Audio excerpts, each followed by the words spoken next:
Hello everyone, today we are going to learn basic Freecad 1.1 how to center an object rectangle.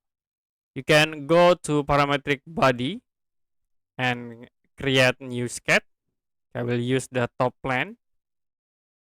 You can draw rectangle by clicking at this icon and I will click from this point into here.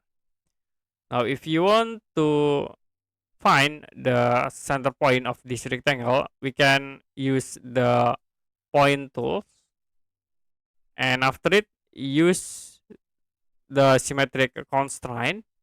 You can click from corner to corner and then click the point, so it will be moved to the center of the rectangle.